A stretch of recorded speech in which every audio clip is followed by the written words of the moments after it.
Okay, and thank you guys so much for joining us. I'm going to let you guys introduce yourselves. So you guys go right ahead, and you guys can just tell us what your journey's been like.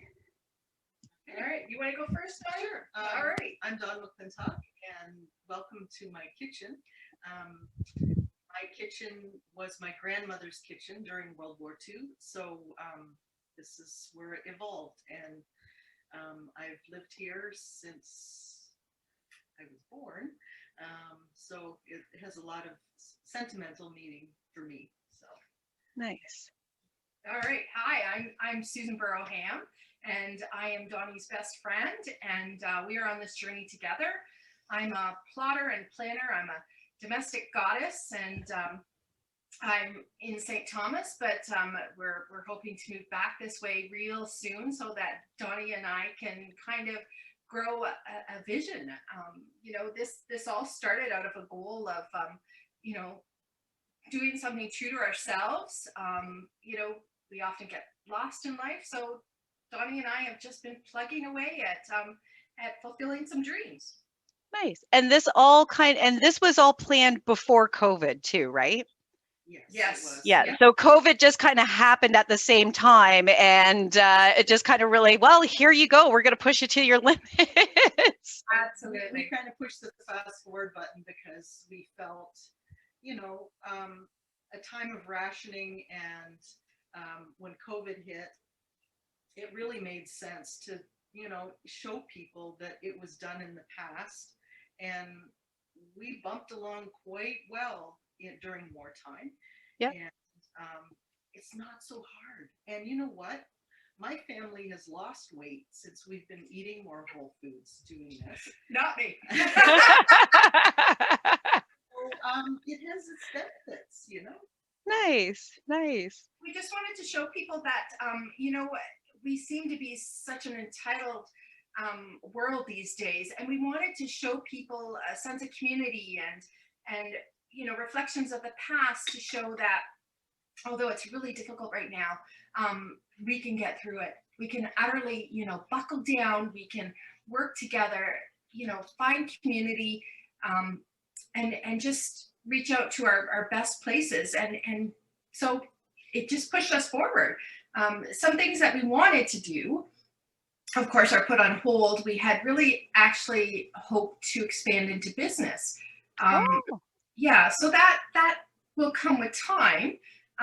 One of our big ones was teaching people how to can and doing canning seminars. Love it. So that was all put on hold. Everything we had kind of dreamed about, weekend canning seminars. That was just one little point. Is just going to have to wait. Right. Right. Oh, I love it. And you guys decided just to kind of not try and do the internet thing and just kind of stick with the in-person stuff. Yeah, I don't blame you. The podcast got to put on hold for the year because I wanted to be specific. I was like, no, I'm going to hang on because I want to do it in person. I want to have that in-person touch. And then I'm like, okay, I got to give in. Yeah.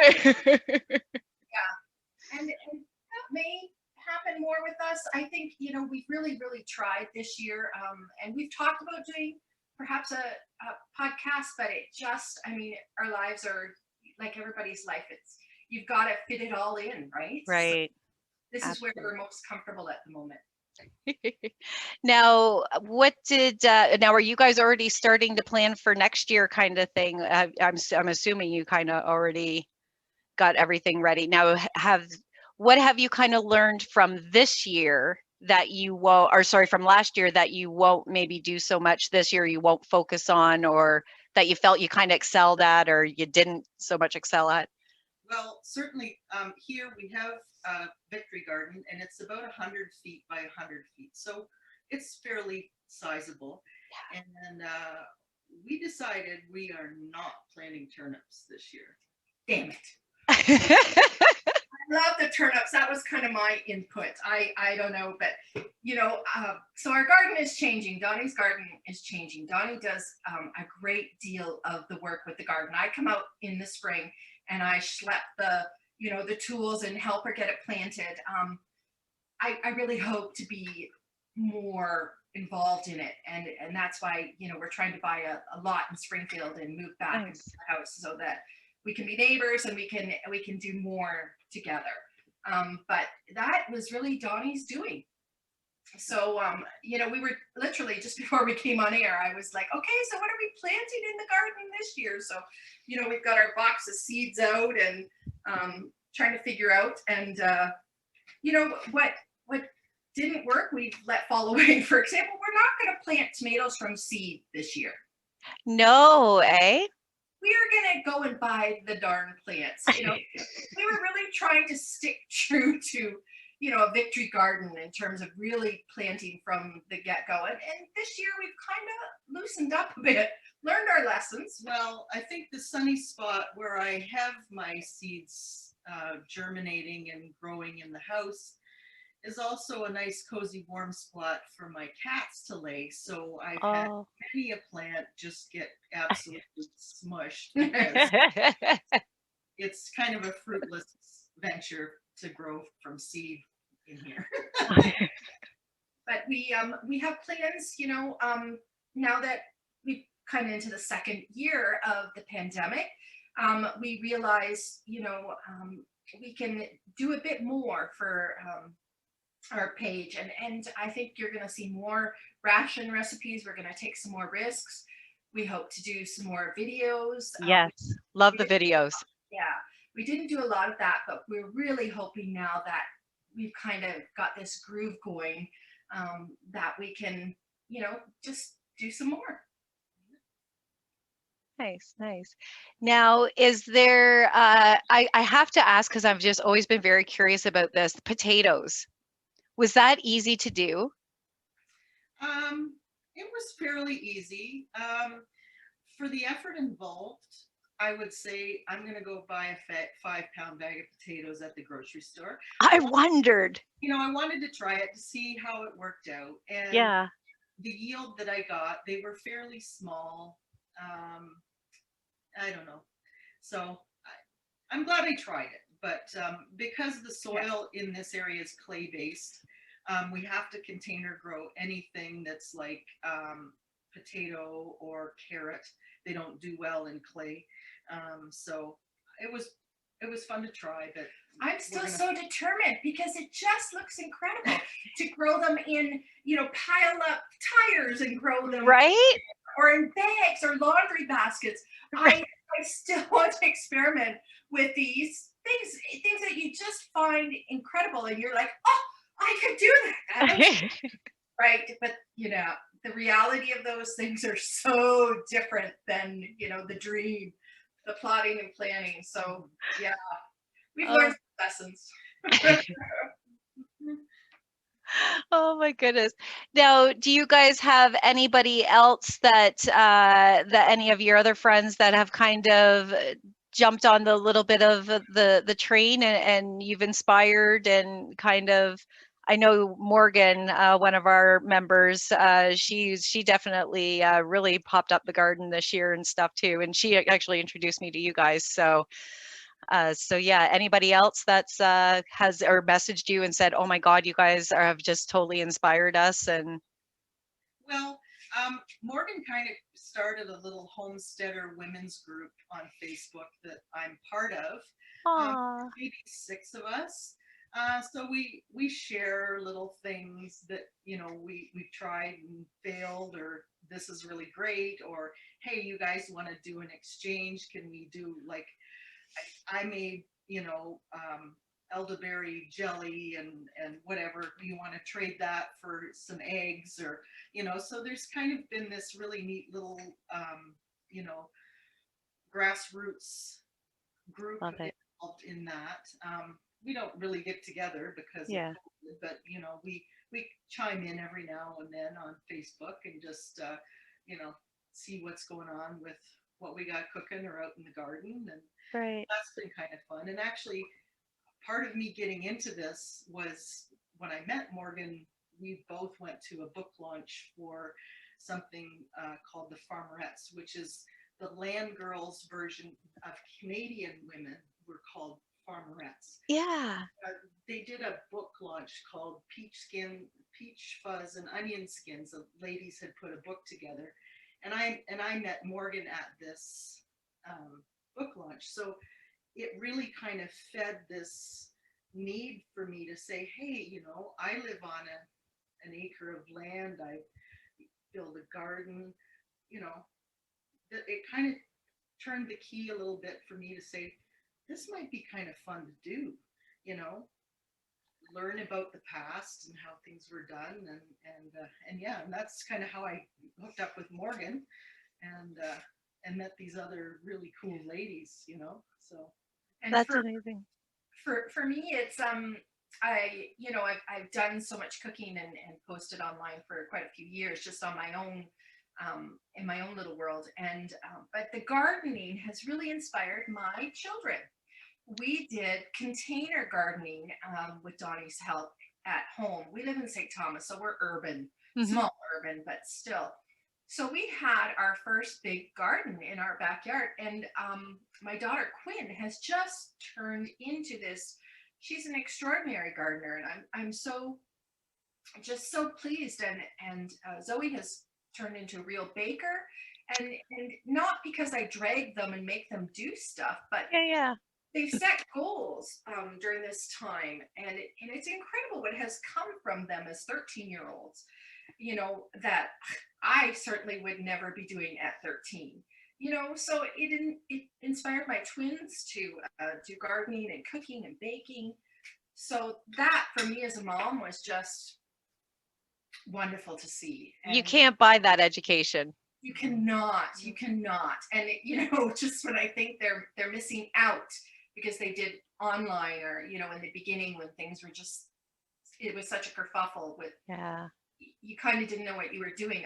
I was terrified that they would miss out somehow, and I also have a 7-year-old, so you know, that they would miss their education, that they would miss an important component, and it would be screwed up forever. This was my greatest fear.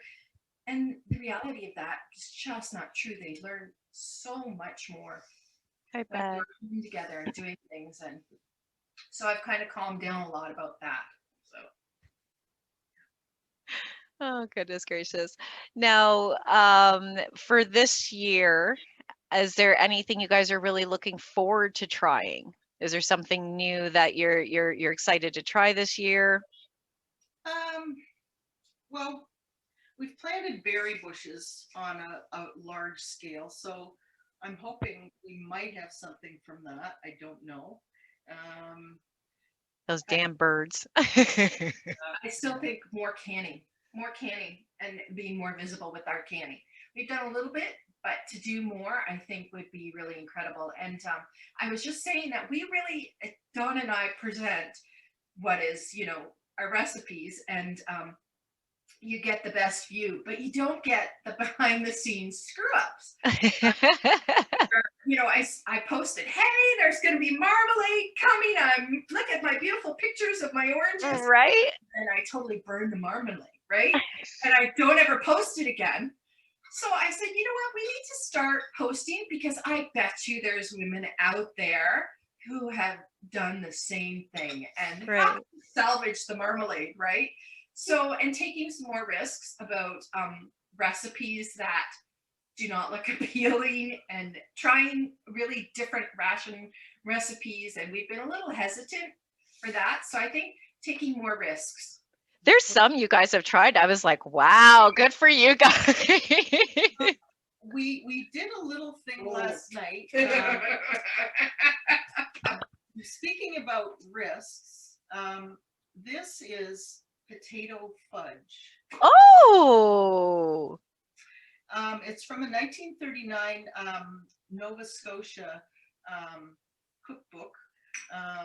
And yeah, you mash a potato in with all this lovely icing sugar and cherries, coconut, chocolate, and raisins. Oh, and what about the raisins? Right. So we thought we might make this as one of those risky things and give it a go. So. Give it a try, so that we can show everybody. So you know what? Cutting it was really hard. Okay. Oh. I like how she makes you taste it first. She didn't even give me time to think about it. It's like, here. Jim and him. All right. It's interesting. You know what? It doesn't look pretty. It really doesn't look pretty. You can't taste the mashed potatoes. Oh. You get this coconut and cherry, and that is just beautiful. And the chocolate? It's more of a, like, when you think of a fudge, it's very hard, and Yeah. you know, you cut it into slices. Well, when Sue cut this up, it was kind of like cutting mashed potatoes. It was almost Right. like a really thick pudding, you know. But So the taste is not bad. it's okay. I mean, when you're limited with what sweets you can get, certainly. Yeah. If I was a kid and my mom made that during wartime, I'd be like, hey, All right. cool. But you don't need much. A little square will do you because it's very, very sweet. But I would eat it again. Yeah, I would eat it again. But I was a little hesitant because both the raisins don't really fit the whole thing. They were big on raisins back then. I don't know why they stuck the raisins in with the cherries. Yeah. It just wasn't the best. Wasn't needed. So, you know, we're gonna do some more of that this year. So. And I love the fact that you guys are going to kind of post more of the bloopers and kind of what failed and everything else, because like honestly there's a few things that I'm like, there's just no way, because I know my abilities and I'm like, I couldn't even try that. And I'm like, if you guys just like this, ta-da. Yeah, you know, and also showing people though some of the recipes. The one video I did about making bread, and making bread is so simple, and I really wanted to show people that, hey, don't be scared. It's so easy, and if you screw up, it still tastes great, right? And so I think we need to remember that. Yep. Just try some different things. So I just wanted to spin back a little bit from our background too. Sue and I both come from being grandma's girls in our households. Now, in this house, my mom went back to work when I was fairly newborn, so my grandma raised me here because she worked all the time. Sue's story is a very different one to mine, and it's also very interesting. I lived in a multi-generational home. So my grandparents lived with us our entire life. Now, Grandma's wartime kitchen is based on rations and recipes, you know, a very Canadian view, but I have a completely different story because I'm German. So, you know, my family fought on the other side, on the German side. Right. Immigrated in the 50s. Yeah, so my parents had a big grocery store here in Springfield, so they worked. So my grandma, my Oma, was the same way. She raised me, and so Dawn and I are raised, you know, by our grandmothers, and but really different perspectives. You know, when we first started talking about this and trying to do this together, I was like, oh, I don't know if it's going to be okay because it's still sometimes, it's gotten better over the years, but you know, World War II was about victory.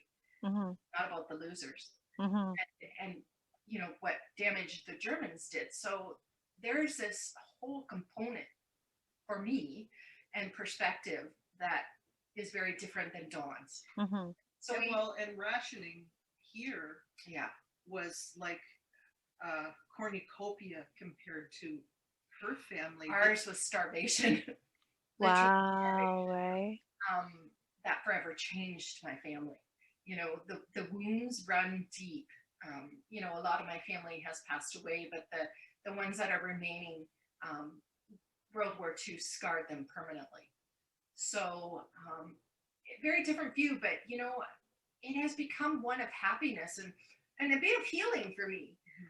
That I've been able to share, you know, my side of the story. I attend church, and I go to a United Church in St. Thomas, and I was actually able to talk about my grandfather for Remembrance Day once. I was able to give a speech, you know, to say, hey, you know what, here's the other side of Remembrance Day for someone who fought in World War II but fought for the German side. and Mhm. here's what it looks like, and here's what it feels like. So different perspectives, but good, and I think we make it work, and that's what makes it so unique. Yeah, yeah. And I love knowing that you have that, you have the Canadian side and the European side, and really kind of putting those together, because of course Canada is so multicultural now that you do have a lot of I'm sure viewers that have European descent background and everything, and would love to kind of have more. What did the Europeans have to go through back in those times and everything else? So I love that you guys have both of the both worlds kind of collided together. So you guys make a great team. Yeah, very much. Yeah. Now, what does your family think? Like your parents and Well, and I don't mean like any disrespect. Are your grandmas around? They're dead.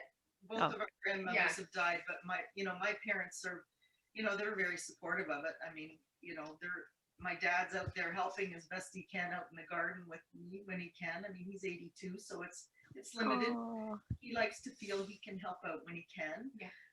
And my mom is an avid canner, but she comes from the old school canning of my grandma's that's not very, I guess, approved of by today's standards, because she learned the old method.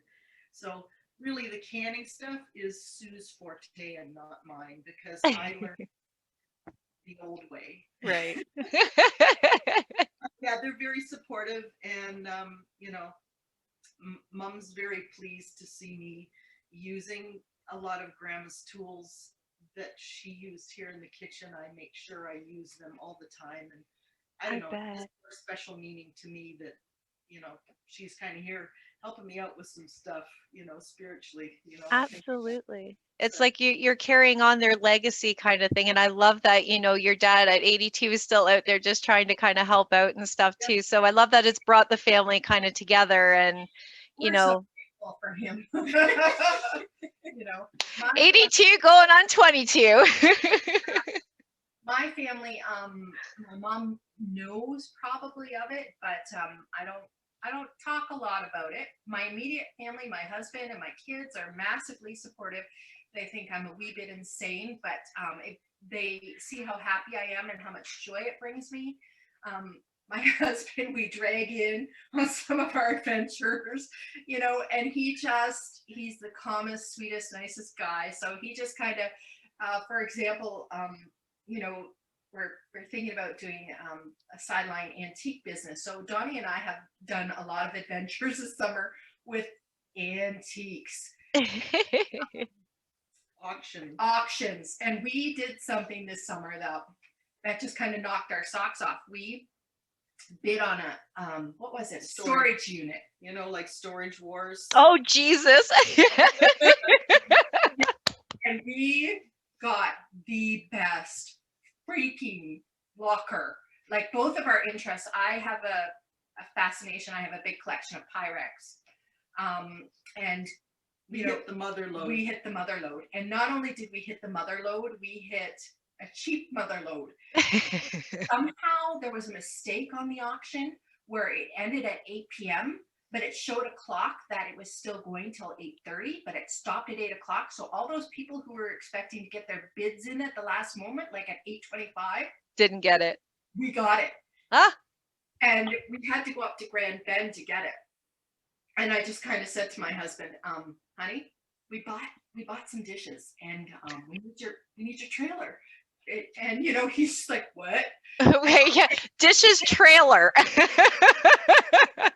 A trailer load, and not only just a trailer load, like we loaded our vehicles. We did a preliminary trip up there and loaded our vehicle, and we had to go back and load both our vehicles and a trailer. Yeah. No. He just laughed and laughed and laughed, and just, it's a bit madcap. Donnie and I have these adventures, and my husband just supports us through it all. He just goes along with it. He just goes along with it. I'm so grateful for it. But tell her about our little hidden diamond in the rough that we discovered. Which one was it? The Corningware. Oh my god. First edition. Oh my gosh. We've got, in that auction was Corningware. Now, Corningware right now is stupidly priced. Right? I Just couldn't believe it. stupidly priced. It's truly not reflective of the value, but and we have some rare pieces too of Pyrex that we found in this lot. Like, I mean, one piece of the Pyrex is like triple value of what we paid for the whole thing. Wow. One piece. When I looked in, I saw that it was all glorious and lovely Pyrex and stuff that's easy to sell and just beautiful. But when we started sorting it out and just like pricing it and like making price lists and going, $5,000 for a piece of Corningware that we have, but we know it's not the true reflective price. But we were out in the garage just pooping ourselves. Yeah, we were pretty dumbfounded. Yeah. So, Yeah. so I bet. we'll get back what we invested at least. Yeah. Well, that's good. We do a little pop-up shop in the summer. Oh my goodness. Yeah. Yes, we'll just set up a tent at the end of our driveway and do it like a yard sale. Yeah. Right. And yeah, and I know Blue Pepper Vintage, she does a little market twice a year here in London, and yeah, just set up your little pop-up there, and I'll send you the info later. But yeah, so that's always an idea too, because yeah, people will go insane over that. I know, I can't believe how much the Corningware, just like over the last 2-3 years, that it's just like everybody's looking through their stuff and trying to. And some of it's really tricky when you go and you look at eBay, because they've got it set for $2,000, but then they've got or best price, right? Yeah. So it's really not reflective of the price. It's really tricky and sneaky, and you have to really watch it. You'll get ripped off. Yeah. So I don't think we're gonna. When we were looking through it, we kind of were, oh my God, I can buy that lot tomorrow. I'll be building the house next week. So we've been on this adventure with our antiques, and I think for us, it's about joy. Yeah. Right? I turned 50 a couple years ago, and just kind of looked up one morning and realized all those things that I had been planning forever. Someday I'm going to XYZ. Someday I'm going to, and you look up and you realize there's not a lot of years left. 20 years is not a long time anymore, or whatever my lifespan will be. So it's all about remembering what brings you joy. And I think for Donnie and I, it's not looking forward. It's looking back that brings us joy, right? And so pursuing that and finding ways as moms, and we work and finding ways to be true to ourselves and to just do what makes us happy. And boy, this year has been about that. Yep. Good for you guys. Good for you. And I love that it like, your daughters have gotten involved, because that's something definitely that does not happen these days. And it's funny, me and a girlfriend of mine were talking about this, because I was raised on a farm. So when this all thing happened, it was like, and I'm used to have a garden in my backyard, and I let it go for a couple of years because I was traveling so much. And then it was like, okay, all right, well, we'll just put the garden back in and I'll just start growing my own food. No big deal. And it was just like, da da da. And I have my other girlfriend who's like, oh my God, what am I going to do? And I'm like, just come and get some tomatoes. I don't know. We'll grow you a salad. We'll figure it out. It's okay. Make a mistake. So what? Be scared and do it anyways. Yeah. Life just flies by, and we sit on our rocking chairs when we're 80 years old. I don't want to have regrets. I don't want to miss anything. And I want to have adventures. And I think of my 20s, and the things I used to do in my 20s. And then I got so lost in my children. My situation, I have a little bit complex situation with my children. My oldest daughter is handicapped. And now she's 27, and she's in a community living group home. So I'm able to let go being case manager, and I'm able to just be her mom. Yeah. Yeah. And then I have my other children coming up, and I started later in life having children. So you lose yourself in those things, and then you just have to wake up and start. And I can't even tell you what to start, but do the garden, do what makes you happy, do the canning, do the sewing, the quilting, whatever brings you joy, just start. And I think COVID, as much as everybody looks at the negatives of COVID, I think the positives of COVID is that people really kind of started to take action and go, okay, well, what if we had to do to survive? And, you see a lot of like honestly, I could never see a canning recipe just pop up on anywhere. And now it seems like there's like baking and canning and everything everywhere. And it's just, people are just trying to figure it out. They're at home. They're, instead of sitting there in front of Netflix and binging everything, they're, trying different things and figuring it out. So COVID, if anything, has at least, put us back a little bit in thinking that, we need to not just rely on everybody else and just, the grocery stores and everything. And if something happens, we have to be able to take care of each other. And that's so true, because that first announcement way back in March, March 13th, I think, was it March 13th when they announced that they were closing down? I'd like to say I was one of those brave, smart people who didn't panic. But for about 24 hours, I'm going to just say it, I lost my shit. I totally lost my mind. I went and ordered like $400 worth of Walmart groceries, thinking that we were entering into wartime and we needed to hunker down. Right. And we needed to pull into our house and lock the doors and don't come out. Yep. It was just so frightening because, frankly, we didn't know. We didn't know what was going on. I'm a nurse and I'm like, I don't even know what's going on right now. Pandemic books out there, right? There will be now. There's no guide, there's no rhyme, there's no reason. And adding in all those facets, the kids' school, our jobs, I was immediately laid off. My husband's job he was working only a couple days a week. So, you have all those different facets, and then survival and try not to get COVID, right? And trying to do your best to be an amazing community member, to do what everybody else has done, to follow the rules and to not put stress and strain on the world, right? Yep. So, and try to figure out all those facets and where could you shine? Where could you shine in all that, right? So, and look at what you guys done. You guys shone. It's funny because March 14th, I flipped the switch on Grandma's Wartime kitchen. Really? The day after, eh? I'm like, okay, we're going to do this. So, yep.